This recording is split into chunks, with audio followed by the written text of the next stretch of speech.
Assalamualaikum warahmatullahi wabarakatuh. Di sini kami dari kelompok 9 akan mempresentasikan makalah kami yang berjudul Pajak dan Tenaga Kerja yang beranggotakan Ana Nuraisah NIM 310, Anissa Maratu Solehah NIM 312, Nandita Ayu Widianti NIM 313, dan saya sendiri Nurul Hidayah NIM 314. Assalamualaikum warahmatullahi wabarakatuh. Kami dari kelompok 9 akan mempresentasikan tentang pajak dan tenaga kerja. Yang pertama, pengertian pajak. Pengertian pajak secara bebas dapat dilakukan sebagai suatu kewajiban kenegaraan berupa pengabdian serta peran aktif warga negara dan anggota masyarakat untuk membiayai berbagai keperluan negara yang berupa pembangunan nasional yang pelaksanaannya diatur dalam undang-undang dan peraturan-peraturan untuk tujuan kesejahteraan bangsa dan negara. Dengan kata lain, pengertian pajak dapat dikatakan sebagai balas jasa yang diberikan masyarakat kepada pemerintah atas fasilitas-fasilitas yang dapat kita nikmati untuk dapat hidup layak di dalam suatu negara. Selanjutnya, pembagian jenis pajak dalam berbagai kelompok sebagai berikut.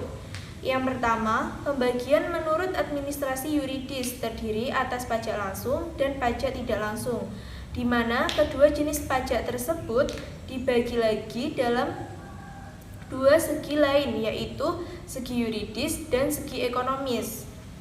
Yang kedua, pembagian menurut sifatnya. Yang pertama, pajak yang bersifat pribadi, yaitu pajak-pajak yang pemungutannya berpangkal pada diri orangnya atau pribadi. Keadaan diri wajib pajak dapat mempengaruhi besar kecilnya jumlah pajak yang harus dibayar atau memperhatikan daya pikul. Contohnya, pajak penghasilan.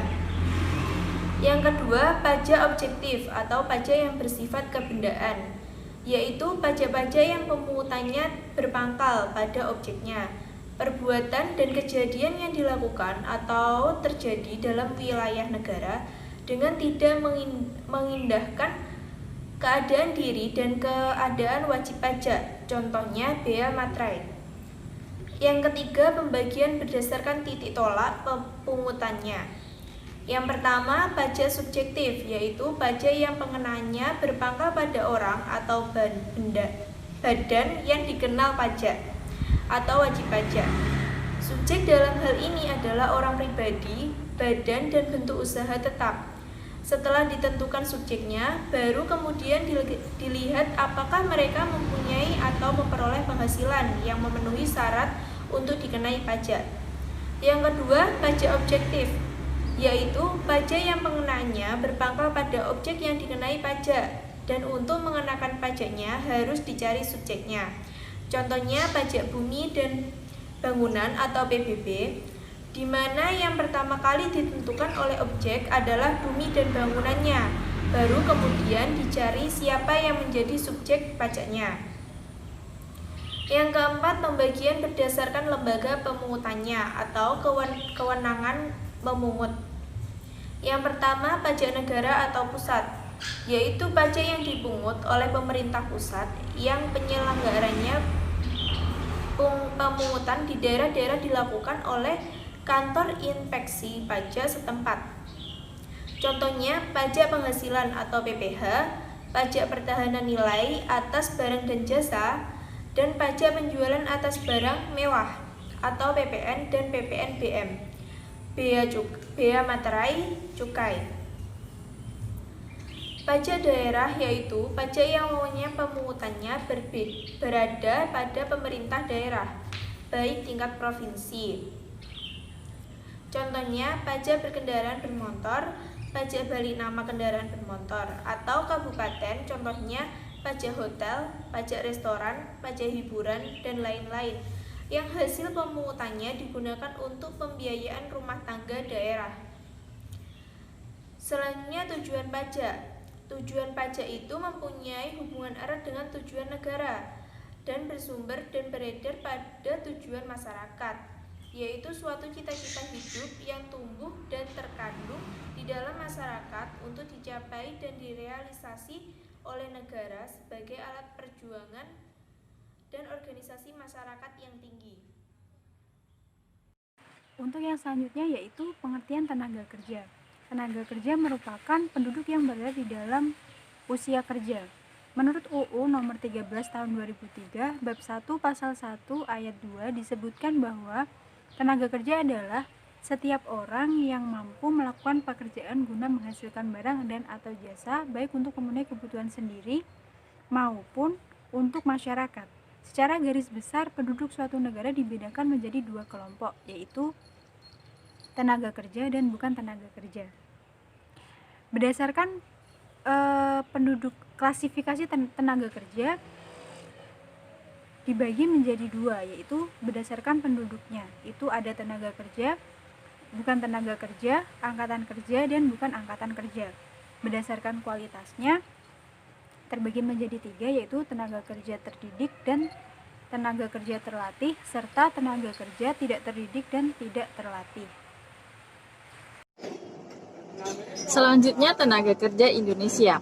Pada pasal 1 Peraturan Direktur Jenderal Pajak nomor per 2/PJ/2009 mendefinisikan bahwa pekerja Indonesia di luar negeri adalah orang pribadi warga negara Indonesia yang bekerja di luar negeri lebih dari 183 hari dalam jangka waktu 12 bulan.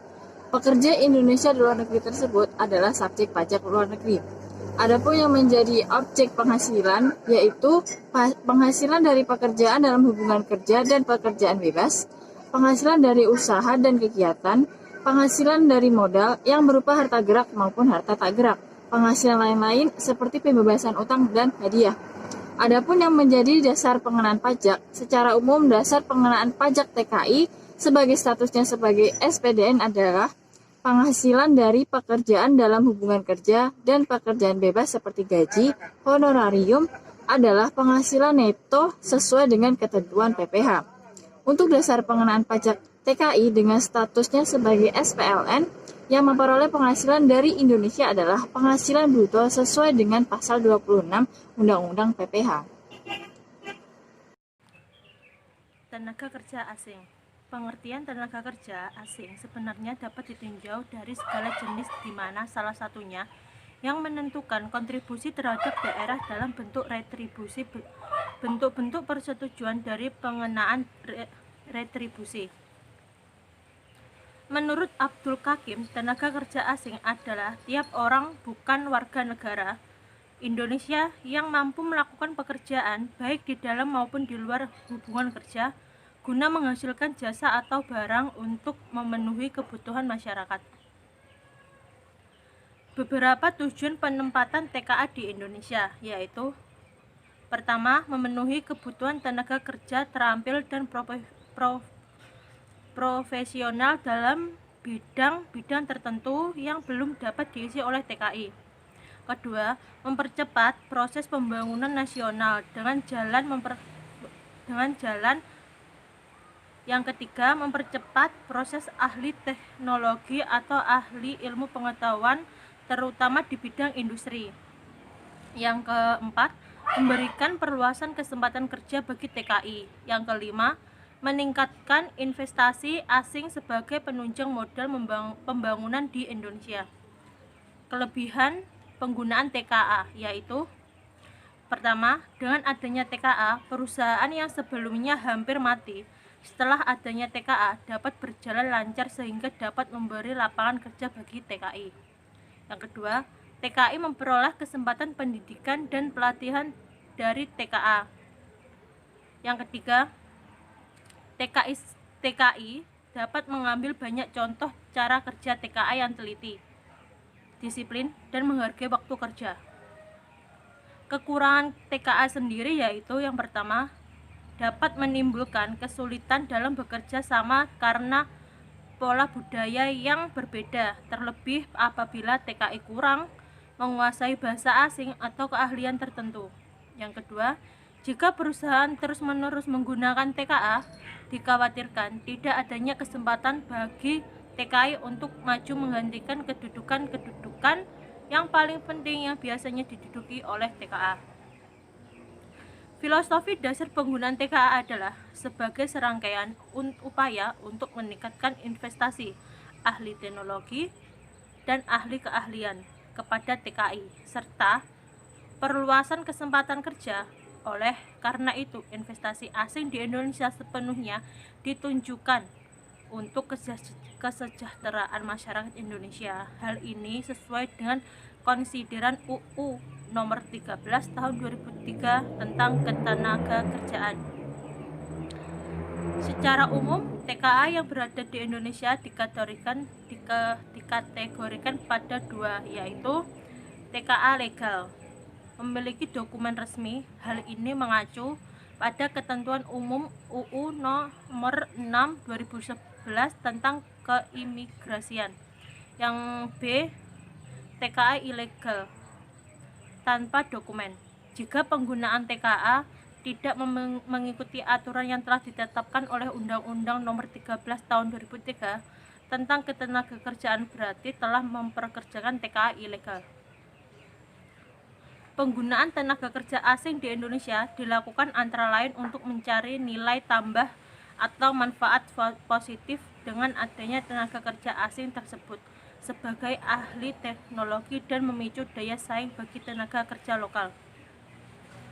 Hukum ketenagakerjaan di Indonesia berkaitan dengan penggunaan tenaga kerja asing wajib untuk memiliki izin tertulis dari penjabat yang berwenang. Izin tersebut adalah IMTA, izin mempekerjakan tenaga kerja asing.